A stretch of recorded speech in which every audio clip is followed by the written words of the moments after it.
കാട്ടാന തകർത്ത വീടിന്റെ മേൽക്കൂര പുതുക്കി പണിത് നൽകി തട്ടേക്കാട് പക്ഷിസങ്കേതത്തിലെ വനം വകുപ്പ് ഉദ്യോഗസ്ഥർ. പക്ഷിസങ്കേതത്തിന് സമീപം താമസിക്കുന്ന കാരിക്കോട്ടിൽ ബിജോയിയുടെ വീടിന്റെ മേൽക്കൂരയാണ് കാട്ടാന തകർത്തത്. നഷ്ടപരിഹാരത്തിനുള്ള നടപടികൾക്ക് പുറമെയാണ് സംഭവം നടന്ന ഉടനെ വനം വകുപ്പ് അധികൃതർ വീടിന്റെ മേൽക്കൂര പുനർനിർമ്മിച്ചു നൽകിയത്. കാട്ടാന ആക്രമണങ്ങൾ പതിവ് സംഭവമാകുന്ന സാഹചര്യത്തിൽ ഉത്തരവാദിത്തബോധമുള്ള വനംവകുപ്പ് ഉദ്യോഗസ്ഥർക്ക് ഉത്തമ മാതൃകയായിരിക്കുകയാണ് തട്ടേക്കാട് പക്ഷിസങ്കേതത്തിലെ വനം വകുപ്പ് ഉദ്യോഗസ്ഥർ. പക്ഷിസങ്കേതം ഉൾപ്പെടുന്ന തട്ടേക്കാട് ഞായപ്പള്ളി പ്രദേശങ്ങളിൽ കാട്ടാന ശല്യം പതിവായിരുന്നു. ശനിയാഴ്ച രാവിലെ കാരിക്കോട്ടിൽ ബിജോയിയുടെ വീടിനോട് ചേർന്ന് നിന്നിരുന്ന പ്ലാവ് ഇവിടെ എത്തിയ കാട്ടാന പിടിച്ച് കുലുക്കി. ചക്കയായിരുന്നു ലക്ഷ്യം. ഉയരത്തിൽ നിന്നും ചക്ക അടർന്നു വീണത് ആസ്ബറ്റോസ് മെഞ്ഞ വീടിന് മുകളിലേക്കായിരുന്നു. ചക്ക വീണ് 4 ഷീറ്റുകൾ തകർന്നു. എന്നാൽ പതിവ് പലവി പോലെ നഷ്ടപരിഹാരത്തിന് അപേക്ഷിക്കാനല്ല ഇവിടുത്തെ വനം വകുപ്പ് ഉദ്യോഗസ്ഥർ നിർദ്ദേശിച്ചത്. പകരം assistant wild life warden CT ഔസേപ്പിന്റെ നേതൃത്വത്തിൽ ജീവനക്കാരുടെ ഉൾപ്പെടെ പങ്കാളിത്തത്തോടെ പുതിയ ഷീറ്റുകൾ വാങ്ങി മേഞ്ഞ് വീടിന്റെ കേടുപാടുകൾ പരിഹരിച്ചു നൽകി. സംഭവത്തെക്കുറിച്ച് ഉദ്യോഗസ്ഥർ ഇങ്ങനെ വ്യക്തമാക്കുന്നു. 20-ാം തീയതി 20/6/2026 ഞായപ്പള്ളി കരയിലെ കാരിക്കോട്ടിൽ ബിജോയ് എന്ന ആള് ഒറ്റയ്ക്ക് താമസിക്കുന്ന ഒരു വീടിന് തിട്ടിൽ നിന്നിരുന്ന ഒരു പ്ലാവിൽ കാട്ടാന ഇറങ്ങി പ്ലാവ് കുലുക്കി ചക്ക വീണ് ഈ ബിജോയിയുടെ ആസ്ബറ്റോസ് കൊണ്ട് നിർമ്മിച്ച വീടിൻ്റെ 4 ഷീറ്റ് തകരുകയുണ്ടായി.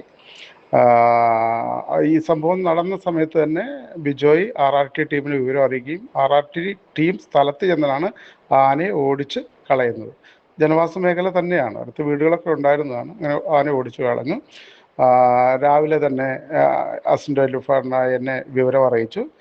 അവിടുന്ന് പഞ്ചായത്ത് മെമ്പറും അതുപോലെ തന്നെ ജനപ്രതിനിധികൾ അടങ്ങുന്ന ടീം വിവരം അറിയിച്ചു. ഞാൻ അപ്പോൾ തന്നെ സ്റ്റാഫിനെ അങ്ങോട്ട് അയക്കുകയും സ്റ്റാഫ് ഈ നാശനഷ്ടം വിലയിരുത്തുകയും സത്വരമായി ഞാൻ സ്ഥലത്തെത്തി നോക്കി മനസ്സിലാക്കി. മറ്റൊന്നും ചെയ്യാൻ നമ്മൾ നിന്നില്ല.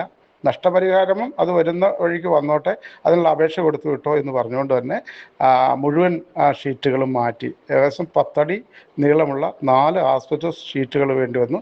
അത് പുതുതായിട്ട് മേടിച്ച് സ്റ്റാഫും വാച്ചർമാരും പിന്നെ കുറച്ച് ആളുകളെ നമ്മൾ ജോലിക്കായി കൂട്ടി. അങ്ങനെ ഒരു 10-12ഓളം ആളുകളുടെ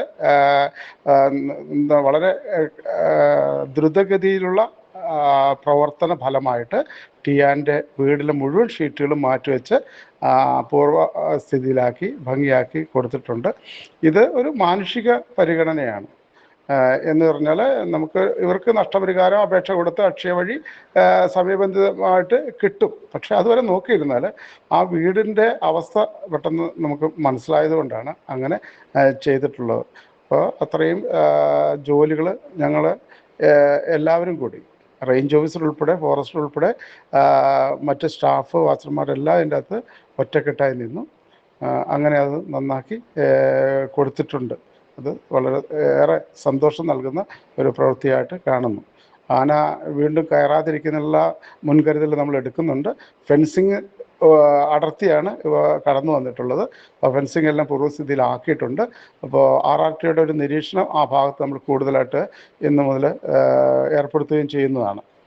നഷ്ടപരിഹാരം എന്ന ഒറ്റവാക്കിൽ ഉത്തരം കൊണ്ട് പരാതിക്കാരന് മറുപടി നൽകി തിരികെ പോകുന്ന ഉദ്യോഗസ്ഥരല്ല, മറിച്ച് നാടിനെ കാക്കാൻ കഴിവുള്ള വനപാലകരാണ് തങ്ങളെന്ന് തെളിയിച്ചിരിക്കുകയാണ് തട്ടേക്കാട് പക്ഷിസങ്കേതത്തിലെ വനം വകുപ്പ് ഉദ്യോഗസ്ഥർ. SFO R. Roy, grade SFO Shibu D, Aneesh, Sathyan, Nifin, Sudhakaran തുടങ്ങിയ വാച്ചർമാരും ഒപ്പമുണ്ടായിരുന്നു. News desk KCV news.